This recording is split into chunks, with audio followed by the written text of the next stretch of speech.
Hello everyone. So we have studied till projectile motion. We have seen various types of motion in projectile, like ground to ground, tower, and up the incline, down the incline. The next type of motion that we are going to study today is relative motion.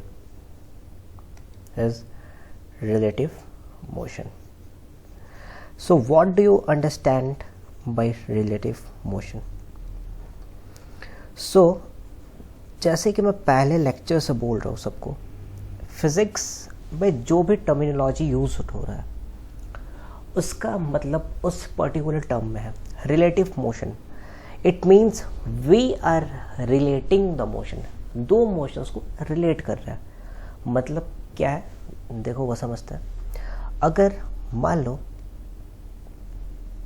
ये ए है और ये B है, ये ए है और ये B है, फाइन. अब बी मूव कर रहा है किसी मोशन से, बी मूव कर रहा है किसी मोशन से, और ए इसको ऑब्जर्व कर रहा है. और कहीं पे तुमने लिखा हुआ देखा एक्स बी ए. जब भी इस फॉर्म में देखेगा it means position of B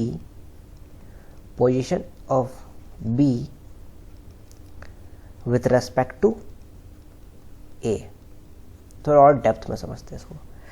B था, मैंने बोला बी मोशन में, तो ऑब्वियसली बी कुछ डिस्टेंस कवर कर रहा होगा. ए तो यहीं पे है, लेकिन बी क्या हो रहा है, बी तो मूव कर रहा है आगे. मतलब बी का जो डिस्टेंस है वो ए के कंपैरिजन में तो बढ़ रहा है. मतलब अगर मुझे कहीं पे भी लिखना है position of B with respect to A, then I will denote it as XBA. इसका मतलब होता है XBA का जो वैल्यू होता है या मतलब होता है उसका होता है रिलेटिव मोशन में XB माइनस XA. ये होता है इसका रिलेटिव मोशन. और अगर कोई कहे मुझे XAB हो जाए तो, XAB हो जाए तो अगर जस्ट इसका अपोजिट रिलेट करना है मुझे, तो मैं इसको अपोजिट से रिलेट कर सकता हूँ. मतलब माइनस एक्स बी है, इसको अपोजिट कर दूंगा तो ये हो जाएगा एक्स ए. डिराइव भी कर सकता है माइनस एक्स बी. अपोजिट बोला था तो अपोजिट हो गया, फाइन. तो ये बहुत सिंपल सा रिलेशन हमें पता चला रिलेटिव मोशन के लिए. अब इस सिंपल से लॉजिक पे क्वेश्चन करते हैं.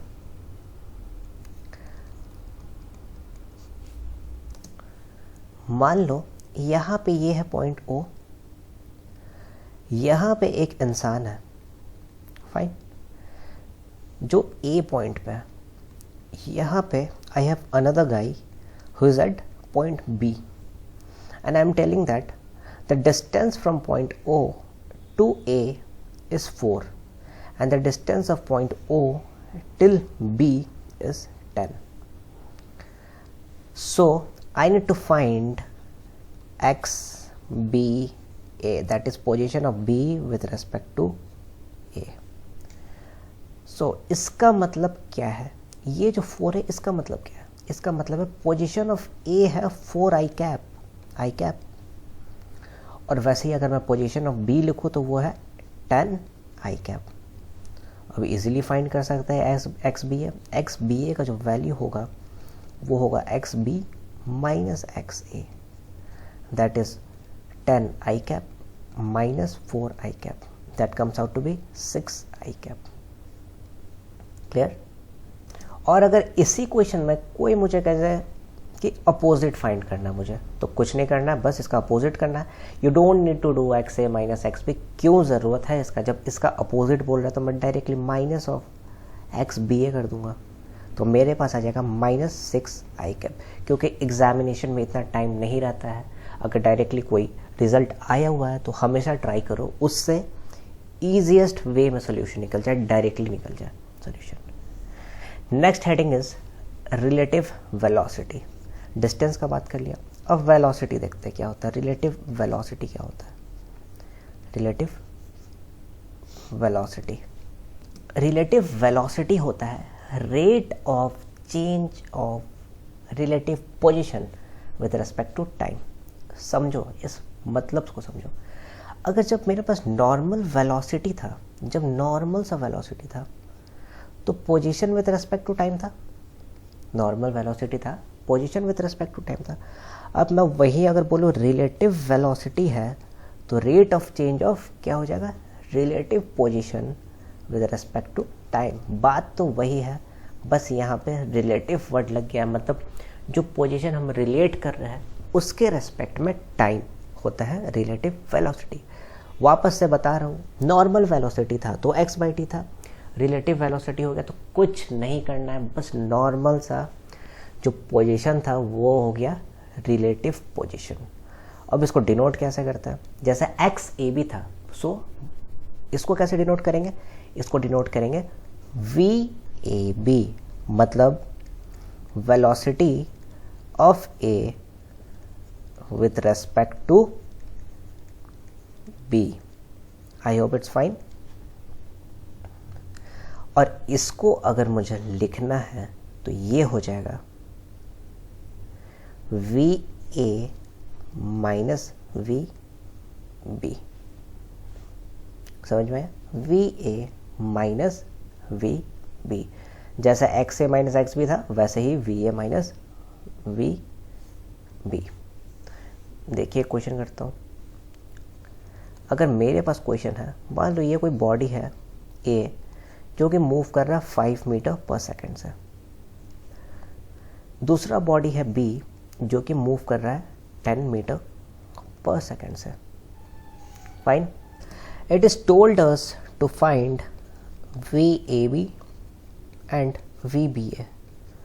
बहुत इजी क्वेश्चन है, बहुत इजी। तो वेलोसिटी ऑफ A क्या हो जाएगा 5i कैप, और वेलोसिटी ऑफ B क्या हो जाएगा, velocity of B 10i cap. अब क्या मेरे पास VAB आ जाएगा, VAB का value VA minus VB, that is 5 minus 10, that is 5 minus 5i cap. और अगर VBA फाइंड करना मैंने उसी टाइम बताया था, अपोजिट कर दो तो आ जाएगा, that is minus of VAB, तो हो जाएगा 5i cap. I hope it's clear. या तो VB माइनस VA करोगे तब भी वही आंसर आएगा। अब इसी कंडीशन में अगर A रहता इधर 5 मीटर पर सेकेंड और B रहता इधर 10 मीटर पर सेकेंड, और मुझे बोला जाता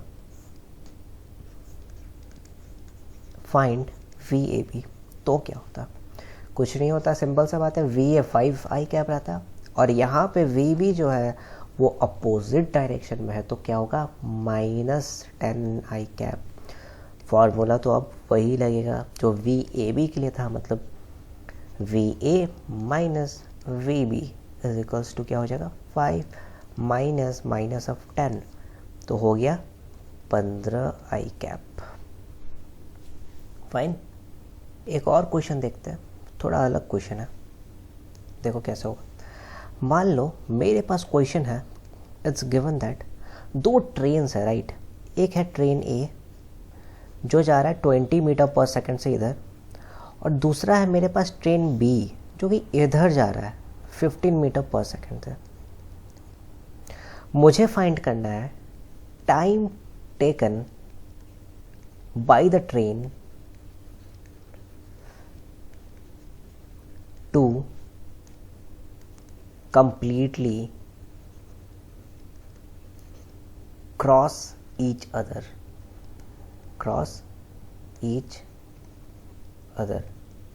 जिसमें मुझे पता है क्या, ये जो ट्रेन है ना, ये जो ट्रेन है उसका लेंथ है 360 मीटर। बहुत इजी क्वेश्चन है, घबराना नहीं है ऐसा क्वेश्चन देख के कभी भी। रिलेटिव का कंसेप्ट अभी मैंने बताया, रिलेट करते हैं। अब मान लो कोई बाहर से देख रहा है इन दोनों को, सोचो, अज्यूम करो कोई इंसान है, मान लो कोई इंसान है यहाँ पे खड़ा है, वो इन दोनों सिचुएशन को ऑब्जर्व कर रहा है, तो कैसा दिखेगा, एक फ्रेम दिखेगा, राइट, एक फ्रेम दिखेगा उसको तो एक फ्रेम दिखेगा जिसमें ट्रेन अगर बोला गया 360 है तो ये भी 360 ही होगा। अब ये कोई इंसान जो बाहर से देख रहा है, ये फ्रेम तो रेस्ट पे है, मतलब बाहर से जो देख रहा है उसको क्या दिखा, उसको जो दिखा वो ये वेक्टर इधर 20 है और ये वेक्टर इधर 15 है। मतलब क्या दिखा उसको, मतलब उसको देखा कि वेक्टर तो इधर की तरफ है 35। ये ट्रेन वाला कंसेप्ट है। और जो लेंथ है वो तो 360 है। तो क्या टाइम नहीं फाइंड होगा, टाइम इजीली आ जाएगा। दैट विल बी डिस्टेंस, मतलब length by 35 seconds. I hope it's clear. कुछ नहीं करना, जब भी ऐसा क्वेश्चन आए बाहर का एक फ्रेम कंसिडर कर लो और वेक्टर एडिशन कर लो। मतलब वेक्टर मैथमेटिक्स अप्लाई करना है, या तो एडिशन या तो सब्ट्रैक्शन, अकॉर्डिंग टू सिचुएशन कुछ भी हो सकता है, बस तो आंसर आ जाएगा। Next is relative acceleration. Next is relative acceleration. अब रिलेटिव एक्सेलरेशन के बारे में बात बताओ मुझे। रिलेटिव एक्सेलरेशन, नॉर्मल एक्सेलरेशन था, मैं वापस से नॉर्मल से कंपेयर कर रहा था। तो नॉर्मल एक्सेलरेशन था तो मैं कह रहा था change of velocity with respect to time. अब रिलेटिव है, मतलब रिलेटिव लग गया टर्म, तो मतलब change of relative velocity with respect to time. बात तो वही है, बस जो चेंज हो रहा है इसमें रिलेटिव वेलोसिटी का चेंज हो रहा है। डिनोट कैसे करेंगे, अगर मेरे पास लिखा हुआ है ए बी, सेम कंसेप्ट, इसका मतलब होगा acceleration of A with respect to B. है बात समझ? और कैसे फाइंड करेंगे, अभी बोला सेम कंसेप्ट है, मतलब ए माइनस ए बी। और अगर मुझे किसी ने कह दिया कि फाइंड करो इसका अपोजिट ए बी है, तो मैं क्या बोलूँगा, या तो मैं बोलूँगा ए बी माइनस ए, या तो मैं बोलूँगा मैं डायरेक्टली इसका अपोजिट कर दूंगा, मतलब या तो मैं बोलूँगा माइनस ऑफ ए बी, या तो ये बोलूँगा। आई hope it's fine. So relative velocity का हमने वेलोसिटी देख लिया, एक्सेलरेशन देख लिया, सॉरी मतलब रिलेटिव मोशन का हमने वेलोसिटी देख लिया, एक्सेलरेशन देख लिया और डिस्प्लेसमेंट देख लिया। अब कुछ प्रॉब्लम्स करेंगे, यहाँ से हम कुछ प्रॉब्लम्स देखेंगे रिलेटिव मोशन में कैसे कैसे क्वेश्चन आते हैं। So will start with the questions from over here. So first type का क्वेश्चन है वो देखते हैं। फर्स्ट क्वेश्चन, मान लो यहाँ पे कोई ऑब्जेक्ट ए है, right, an object A that is falling with 20 meter per second, 20 meter per second, और नीचे की तरफ से एक ऑब्जेक्ट बी को फेंका गया है जो कि 30 मीटर पर सेकेंड से। इन दोनों के बीच में जो डिस्टेंस है that is 500 meters, that is 500 meter. मुझे कहा गया है find time taken for collision, find time taken for collision, ये फाइंड करना है मुझे, ठीक है। जहाँ पे मुझे दिया गया है एक्सेलरेशन ऑफ बी ए 0 है, time taken for collision given है, acceleration of B with respect to A 0 है, नीचे की तरफ से तो कोई एक्सेलरेशन नहीं है। सो कैसे सॉल्व करूँगा, अभी मैंने ट्रेन वाले क्वेश्चन में बताया था, जब भी ऐसा कोई भी क्वेश्चन आए एक बाहर से ऑब्जर्वर, सोचो कोई भी इंसान इस फ्रेम को, इस पर्टिकुलर फ्रेम को बाहर से ऑब्जर्व कर रहा है, सोचो कैसा दिखेगा ये। मतलब ये फ्रेम तो रेस्ट पे रहेगा और बाहर से जब कोई इसको देखेगा, मतलब ए नीचे की तरफ और बी ऊपर की तरफ। इसका मतलब क्या मैं वेक्टर एडिशन कर सकता हूँ, ज़्यादा किस तरफ, बी की तरफ जाता है, मतलब वेक्टर किधर की तरफ जाता है, वेक्टर का जो एरो होगा वो इस तरफ आएगा। 20 + 30 क्या होता है 50, मतलब बाहर वाले को क्या दिखा 50 है। लेकिन अब मैं लिखूंगा इसको कैसे, ध्यान से समझो। अब यहाँ पे ये ए है, ये बी है, बाहर वाले ने इसको ऐसे देखा, तो बाहर वाला क्या बोलेगा, I have seen the velocity of A with respect to B. मैंने क्या देखा, A with respect to B देखा कि 50 है, और डिस्टेंस दिया हुआ है हमारे पास 500 मीटर। एक्सलेशन हमें पता है ए बी है, 0 है, मतलब ए बी भी तो 0 ही होगा, मतलब अगर ये 0 है तो ये भी 0 होगा, सिंपल। सो मेरे पास अगर मैं s is equals to u t plus half a t square ये वाला इक्वेशन यूज़ करूँ तो मेरे पास टाइम आ जाएगा। इससे सिंपली ये तो पता चल गया कि एक्सलेशन 0 था तो ये 0 हो जाएगा, और s is equals to u t मतलब 50 इंटू टी, और s का वैल्यू क्या है, the value of s is 500 meters is equals to 50 t। From here I got t is equals to, एक 0 से 0 गया और 5 10 times, so I got t is equals to 10 seconds. I hope it's clear.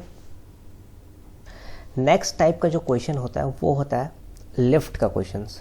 Lift में कैसे questions होते हैं, lift में अभी हम लोग ने देखा था, वो देखा था कॉलिजन वाला, ये होगा लिफ्ट वाला।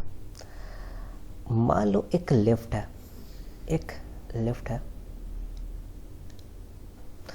एक इंसान है, यहाँ पे एक इंसान है लिफ्ट पे, जो कि लिफ्ट का बेस से जो हाइट है उसके हैंड्स तक का वो 5 फीट है, और यहाँ से ये इंसान एक कॉइन को ड्रॉप कर रहा है।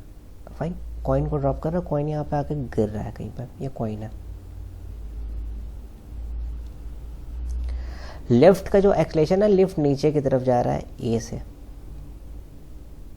लिफ्ट नीचे की तरफ जा रहा है ए एक्सेलरेशन से। समझ में आया बात?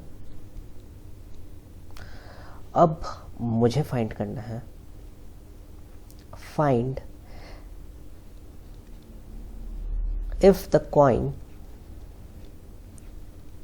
strikes the floor, if the coin strikes the floor of lift after 1 second, after 1 second, then find acceleration of lift with respect to ground। Acceleration of lift find करना है विथ रेस्पेक्ट टू ग्राउंड। कैसे करेंगे इस question को? फिर से वही concept, जब भी रिलेटिव में आए तो ये चीज़ ध्यान रखना है कि हमें एक ऑब्जर्वर बन के सोचना है। अगर मैं उसी फ्रेम को बाहर से देखूँ तो कैसा दिखता है, कोई ऑब्जर्व करे तो ये खुद ही एक फ्रेम है लिफ्ट, राइट? लिफ्ट फ्रेम है, यहाँ से मान लो कोई कॉइन ड्रॉप हो रहा है, ड्रॉप हो रहा है, सबको पता है एक ग्रेविटेशनल जी लगता है नीचे की तरफ, और ऊपर से बोला गया है यहाँ पे ए भी लग रहा है। अकॉर्डिंग टू वेक्टर ये क्या हो जाएगा, जी प्लस ए होगा क्या? नहीं, ये होगा हमारा जी माइनस ए नीचे की तरफ। और ये जो डिस्टेंस है ये बोला गया 5 फीट है। अब मुझे फाइंड करना है, फाइंड एक्सेलरेशन। अगर मैं यूज़ करूँ वापस से s is equals to u t plus half g t square, क्योंकि ग्रेविटेशन वाली बात है, तो अगर मैं जी टी स्क्वायर लिखूंगा तो जी को मैं रिप्लेस करूंगा यहाँ का एक्सेलरेशन कैसे, जी माइनस ए से, और टाइम गिवन है हमारे पास इज इक्वल्स टू 1 सेकेंड। लिखा हुआ है लिफ्ट आफ्टर 1 सेकेंड, मतलब 1 सेकेंड पूरा कंप्लीट करने के बाद, तो t is equals to 1 second. इसमें सब्स्टिट्यूट करते हैं, s का वैल्यू है 5 feet is equals to u initial velocity 0 into t plus half g, that is 9.8 minus a t square, 1 का स्क्वायर। यहाँ से हम फाइंड कर लेंगे a का जो भी वैल्यू आएगा। फाइन। अब एक कंसेप्ट है रिलेटिव मोशन का, वो है flag concept. Flag concept, flag concept का क्या मतलब है? फ्लैग कंसेप्ट में ऐसा है कुछ, मान लो एक बस है, एक बस है जो कि विद द वेलोसिटी ऑफ 10√3 जा रहा है साउथ की तरफ। कहाँ जा रहा है? साउथ की तरफ। मैं बोल रहा हूँ कि बस जा रहा है विद द वेलोसिटी ऑफ 10√3। समझ में? और विंड है जो कि ब्लो कर रहा है towards east. Wind is blowing towards east with a velocity 10 meter per second. अब मुझे बताना है, find the direction in which flag placed on the bus will flutter. I repeat once again. Find the direction on which the flag placed on the bus will flutter. बस के ऊपर कोई flag है, वो किस डायरेक्शन में flirt करेगा? इसका मतलब ये तो था हमारा वेलोसिटी ऑफ विंड और ये था हमारा वेलोसिटी ऑफ बस। अगर मैं कोऑर्डिनेट्स देखूं, इधर होता है नॉर्थ, इधर होता है वेस्ट। अब हमेशा प्रैक्टिकल लाइफ को सोचो। प्रैक्टिकल लाइफ में हमने देखा है जब भी कोई भी फ्लैग है वो उसी डायरेक्शन में फ्लटर करता है जिस डायरेक्शन में विंड हो। मतलब a flag, it's a note for everyone, a flag will Flutter in the direction of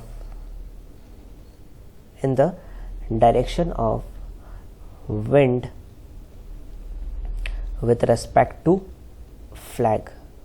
इस कंसेप्ट को यहाँ यूज करो और बताओ कहाँ पे आएगा डायरेक्शन। इसका मतलब फ्लैग कहाँ पे फ्लटर करेगा? In the direction of wind. Wind के डायरेक्शन में ईस्ट में, तो फ्लैग यहाँ पे कहीं मैं बोल सकता हूँ कहीं पे फ्लटर कर रहा होगा, ईस्ट के तरफ ही फ्लटर कर रहा होगा फ्लैग कहाँ फ्लटर कर रहा होगा? ईस्ट के तरफ। और बाकी अगर मुझे कोई फाइंड करना रहता तो मैं कैसे करता? इसका अगर मैं tan थीटा निकालूँ, tan थीटा, तो मेरे पास होगा y/x, tan√3/, तो वो होता है 60 डिग्री। 60 डिग्री होता है, मतलब अगर इसका tan थीटा निकालूँ तो वो होगा 60 डिग्री। ये 60 मतलब ये भी 60। ये क्या हो जाएगा? 90 - 60 हो जाएगा 30। और अगर मुझे पता है velocity of wind with respect to bus, तो क्या हो जाएगा? Velocity of wind minus velocity of bus. Relative वाला कंसेप्ट। वेलोसिटी ऑफ विंड पता है, देन आई कैप माइनस नीचे की तरफ 10√3 जे कैप। तो velocity of wind with respect to bus मेरे पास क्या आया? 10 i cap plus 10√3 j cap. कहाँ पे आएगा ये वेलोसिटी? अभी मैंने बताया 60 degree of north of east. क्यों नॉर्थ ऑफ ईस्ट क्यों लिखा मैंने? 60 डिग्री तो पता चल गया नॉर्थ ऑफ ईस्ट, क्योंकि ईस्ट की तरफ ऐसे जाएगा तो ये डायरेक्शन होगा north of east. I hope it's clear. अब दो चीज़ जो इम्पोर्टेंट है हमें जानने चाहिए। पहला चीज़ है if acceleration is constant, motion of the particle can only be one straight line, या दूसरा हो जाए वो पैराबोला।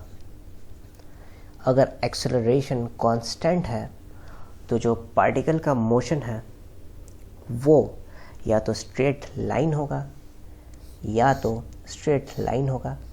तो होगा पैराबोला होगा। ये चीज़।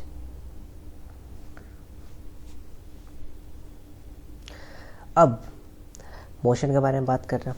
एक्सेलरेशन तो कांस्टेंट है, लेकिन कब होगा? स्ट्रेट लाइन तब होगा,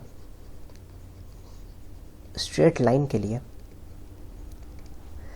जब एक्सेलरेशन और वेलोसिटी या तो पैरेलल हो और एंटी पैरेलल हो। ये, और अगर ये दोनों में से कंडीशन नहीं है तो पैराबोला हो जाएगा। अगर दोनों कंडीशन नहीं है तो पैराबोला हो जाएगा।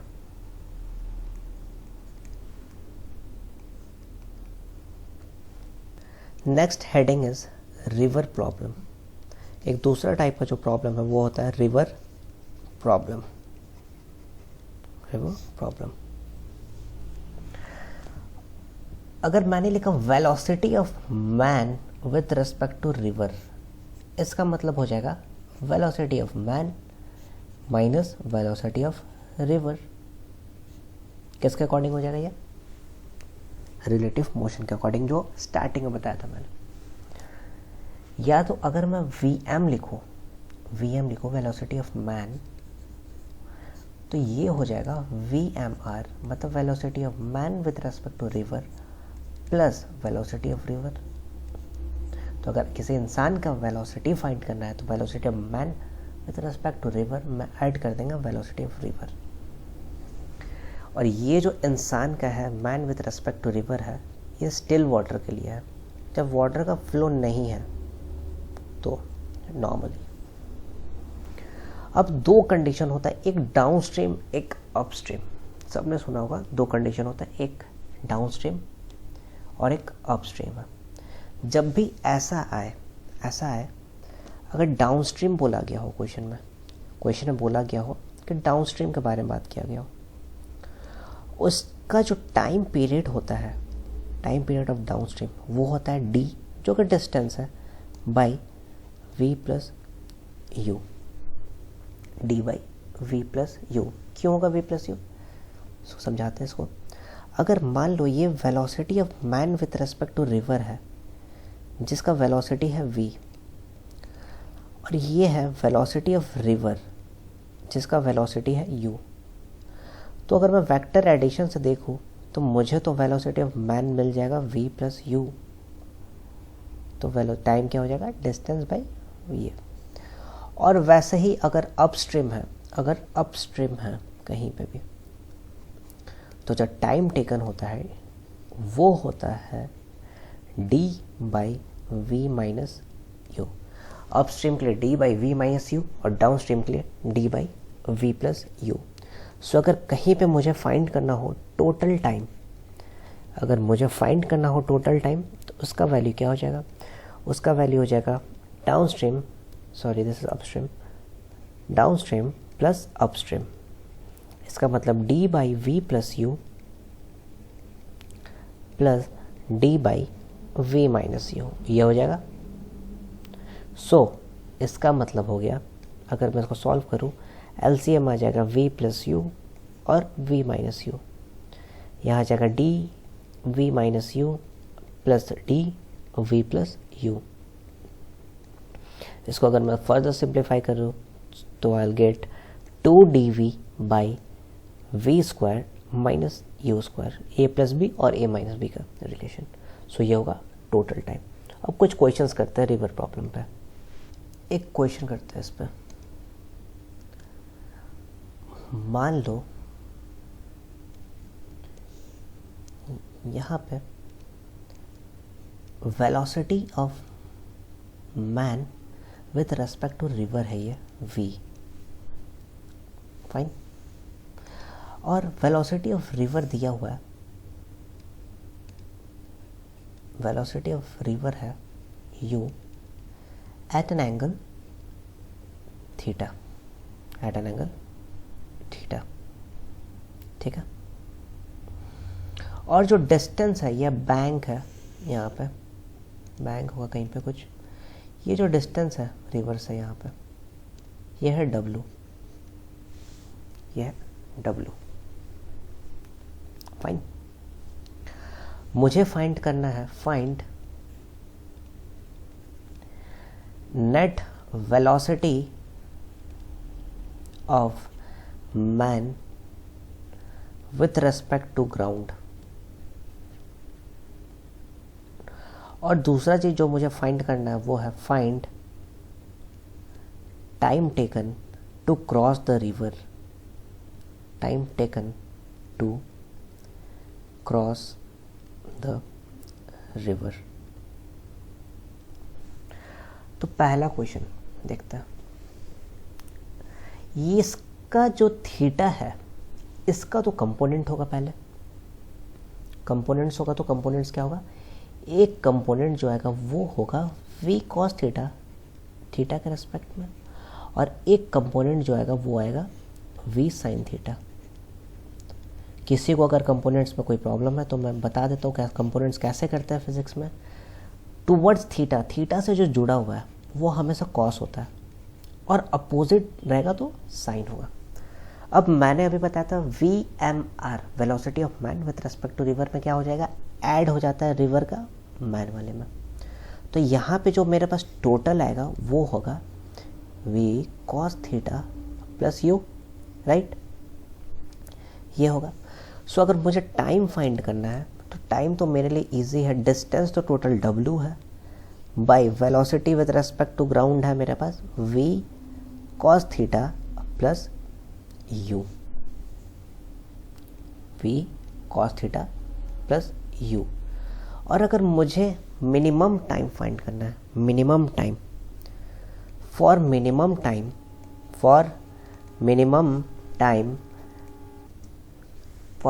टाइम अगर मैं थीटा 90 डिग्री कर दूं तो मेरे पास जो t मिनिमम आएगा वो आएगा w बाई cos 90 का वैल्यू क्या होता है 0, that comes out to be w by u। ये आएगा मिनिमम टाइम के लिए। अब इसी में मैं एक कंसेप्ट समझाता हूँ। If a man jumps perpendicular to the current time taken to cross the river will be minimum. इसका मतलब बता रहा हूँ, अगर मेरे पास रिवर प्रॉब्लम में एक टर्म आता है जिसको कहते हैं हम ड्रिफ्ट, ड्रिफ्ट होता है। मैंने मिनिमम टाइम क्यों निकाला, इस टर्म की वजह से, ड्रिफ्ट की वजह से।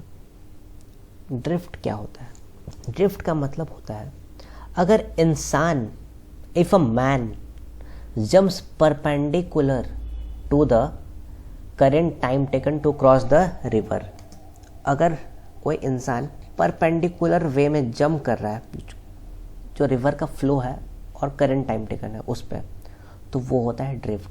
इसका मतलब होता है शॉर्टेस्ट पाथ भी बोल सकते हैं, या तो मैं बोल सकता हूँ मिनिमम टाइम जो लग रहा है वो होता है ड्रिफ्ट, वो होगा ड्रिफ्ट।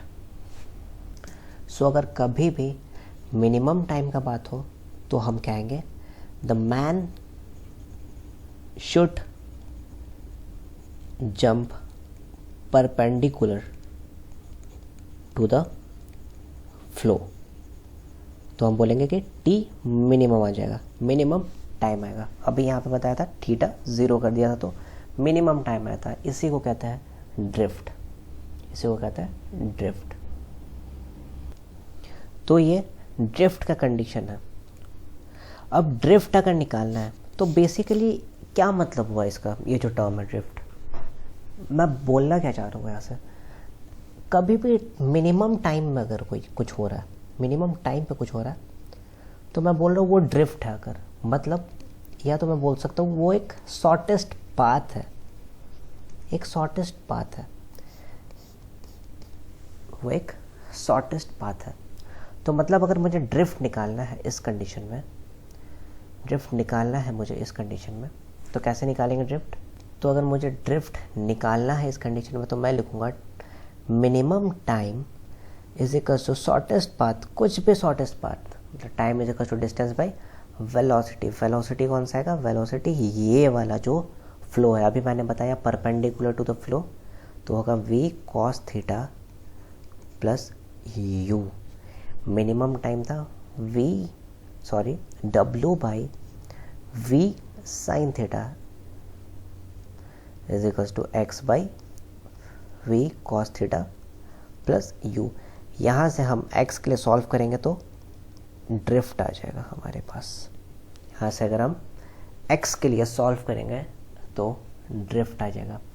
मतलब कभी भी कोई भी इंसान अगर परपेंडिकुलर जंप कर रहा है रिवर पे, that is a case of minimum time and it is known as drift, that is the shortest path taken by the person. So we have covered rectilinear motion, projectile motion and relative motion. The DPPs are available on the app to download. Now from the next video we'll be starting with Newton's law of motion, NLM. We'll see what free body diagram is, how we can solve questions in physics with the help of free body diagrams.